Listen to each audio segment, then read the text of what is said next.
Assalamualaikum warahmatullahi wabarakatuh dan salam sejahtera. Hai murid-murid, saya Cikgu Farahi nak teruskan pembelajaran kita dengan menulis karangan. Okey, kita perlu banyakkan tulis karangan, perlu banyakkan membaca supaya nanti kita mudah dan kita mahir menulis karangan. Okay, sebelum tu buka buku teks muka surat 71. Okay, kita belajar sama-sama bina karangan hari ini. Okay, sebelum tu kita baca dulu. Kami bersahabat. Saiful, Imi dan Jiva berbincang untuk menyiapkan karangan tentang menghormati sahabat. Okey, kita tengok dekat sini ada kerangka karangan. Sebelum nak tulis karangan, kena ada kerangka karangan supaya kita mudah nak buat karangan. Supaya karangan kita ada plot. Supaya karangan kita teratur, tak terpesong daripada tujuan karangan tersebut. Okey, perenggan pertama akan mulakan dengan perenggan pendahuluan. Okey, poin pertama hubungan rapat. Poin kedua selain keluarga. Biasanya bahagian pendahuluan akan menceritakan tentang definisi. Definisi karangan kita lah. Maksudnya apa benda yang kita nak ceritakan. Sekarang ni kita nak cerita tentang sahabat kan. Menghormati sahabat. Jadi kita kena tanya apa tu sahabat. Okay, sahabat ialah orang yang mempunyai hubungan yang rapat dengan kita selain keluarga. Apabila bersahabat, kita mestilah saling menghormati. Ayat pertama menggunakan kedua-dua poin tersebut dan tengok ayat terakhir. Ayat terakhir ni akan menunjukkan kita kepada tujuan karangan kita. Tujuan karangan kita untuk menghuraikan tentang menghormati sahabat. Okay, tengok isi pertama. Poin pertama, jaga tutur kata. Poin kedua, elak bahasa kasar. Okay, kita boleh buat sama-sama. Saya dah buat sikit tadi. Okay, saya ambil ayat ni. Amalan menghormati sahabat boleh dilakukan dengan... Ambil poin pertama. Menjaga tutur kata.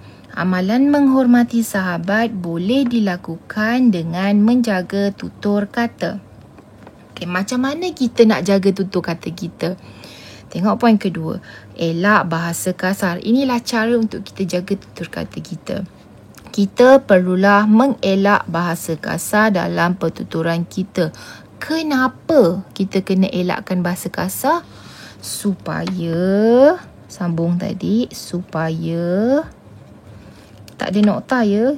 Sambung tadi, Lepas kita perlulah mengelak bahasa kasar dalam pertuturan kita. Terus sambung. Supaya hati sahabat tidak terguris. Okey. Jadi, macam mana? Sebabkan kita tak boleh guna bahasa kasar, jadi kita gunakan bahasa yang sopan. Oleh itu, kita perlulah menggunakan bahasa yang sopan. Bahasa yang sopan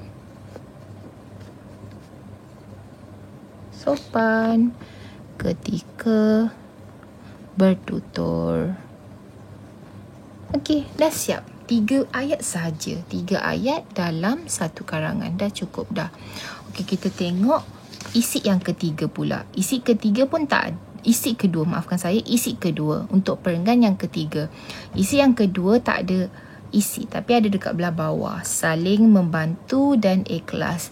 Saling membantu ialah sebagai salah satu cara untuk menghormati sahabat. Okey, boleh gunakan perenggan yang ketiga. Satu isi, satu perenggan. Maksudnya ialah satu isi, satu perenggan. So, sekarang masuk perenggan ketiga. Pendahuluan perenggan pertama yang saya buat tadi ialah perenggan kedua. Yang ini ialah perenggan ketiga. Selang satu baris, jarakkan sikit daripada line tepi ni, daripada garisan tepi ni. Kita terus start. Kita nak letak apa? Penanda wacana. Saya nak gunakan selain itu. Selain itu, ini ialah penanda wacana. Selain itu, kita hendaklah. Jadi apa poin pertama? Saling membantu. Saling membantu sahabat kita. Bantu sahabat kita dengan ikhlas. Okay, tengok poin pertama. Kita dah gunakan dua-dua poin ini. Okey, macam mana kita nak bantu sahabat kita? Okey, kita bolehlah. Okey, saya bagi macam mana? Kita bagi contoh.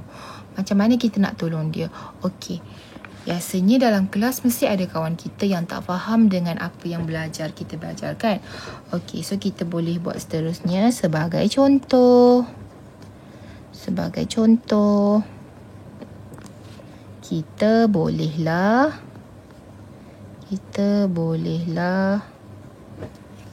membantu mengajar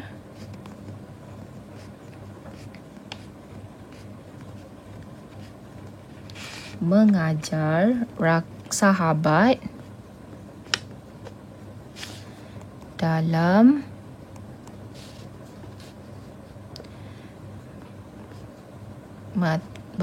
dalam mata pelajaran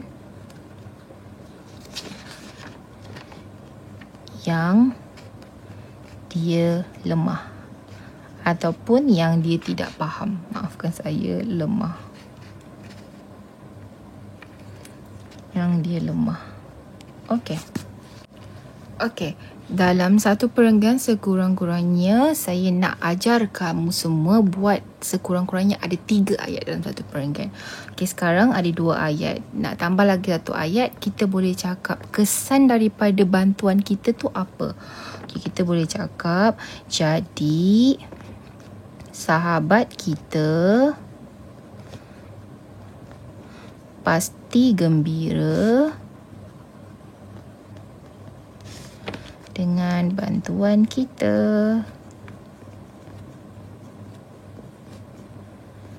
Okey. Selalunya dalam satu perenggan kita boleh gunakan banyak pertanyaan untuk kita sambung sambung ayat tersebut. Contohnya macam pertama, kita dah ada poin pertama, saling membantu. Okey, bagaimana kita nak membantu dia? Okey, dengan mengajar sahabat dalam mata pelajaran yang dia lemah. Okey, kalau kita bantu jadi apa? Okey, jadi sahabat kita pasti gembira dengan bantuan kita. Okey, itu cara kita nak panjangkan huraian-huraian dalam karangan kita.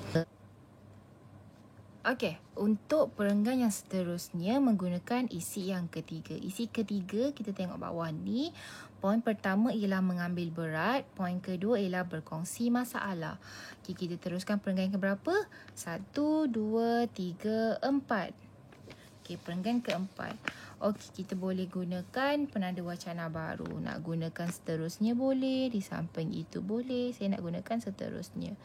Seterusnya, kita sewajarnya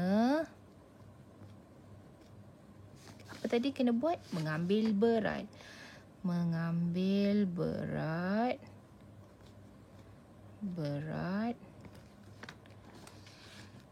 akan hal kawan kita. Maafkan saya, akan hal sahabat kita. Okey. Lepas tu kita boleh sambung. Macam mana kita nak ambil tahu pasal kawan kita, nak ambil berat pasal kawan kita? Bagaimana caranya? Okey, contohnya kita boleh bertanya dan berkongsi masalah. Okey.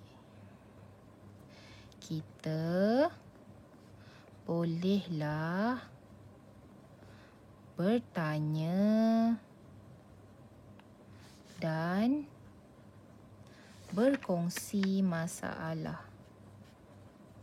Berkongsi masalah dengan sahabat kita.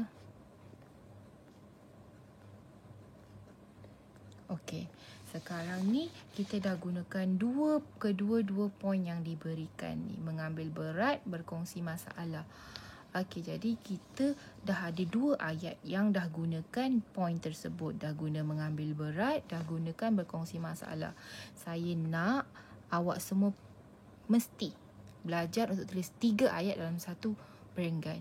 Okey, yang ketiga, ayat ketiga kita boleh tanya lagi. Kalau kita ambil berat pasal kawan kita, apa kawan kita rasa? Apa yang kebaikan kepada kawan kita? Okay, kita boleh tulis. Hal ini dapat membantu meringankan beban dan tekanan yang dialami sahabat. Okey, bila kita berkongsi masalah, sekurang-kurangnya kita dah lepaskan tekanan-tekanan tu. Okey, jadi dah cukup perenggan sampai isi yang ketiga. Sekarang kita dah ada berapa perenggan? Yang pertama pendahuluan, 1, 2. Perenggan pendahuluan yang pertama, perenggan kedua, perenggan ketiga dan perenggan yang keempat. Perenggan kelima ialah perenggan penutup. Okey, kerangka-karangan yang diberikan ialah hormati sahabat dan orang menghormati kita. Okey, kita boleh buat sebagai contoh. Kesimpulannya, jika kita menghormati sahabat, ramai orang akan menghormati kita. Oleh itu, hargailah sahabat kita dengan sebaik-baiknya. Okey, bahagian penutup ni biasa akan menyimpulkan, akan merangkumkan keseluruhan karangan kita. Kenapa kita kena hormat sahabat kita? Sebagai balasan, orang akan hormat kita. Okey, tu je. Saya ajar kamu tadi apa? Sekurang-kurangnya satu karangan cuba buat. Sekurang-kurangnya 3 lah. Sebenarnya 2 pun boleh, tapi saya nak kamu biasakan diri buat 3 ayat dalam satu karangan. Huraikan dengan bertanya, apa selepas ini? Okey, contohnya macam yang pertama kita dah ada. Kena jaga tutur kata. Macam mana nak jaga tutur kata? Okey, elakkan bahasa kasar. Kalau kita elakkan bahasa kasar, macam mana cara nak elakkan bahasa kasar? Okey, kita gunakan bahasa yang sopan. Contoh macam yang kedua, saling membantu dengan ikhlas. Macam mana kita nak bantu? Okey, kita ajar dia subjek yang dia lemah. Jadi kesannya kepada dia, okey, dapat gembira. Dia akan gembira lah dengan bantuan kita. Kita dah bantu dia dengan mata pelajaran dia lemah. Okey, tengok macam yang ketiga ni, kita ambil berat. Ambil berat macam mana? Kita tanya, kita kongsi masalah. Kesannya macam mana? Kesannya dapat membantu meringankan tekanan sahabat kita. Okey, itu saja. Okey, rajin-rajin tulis karangan. Terima kasih. Bye.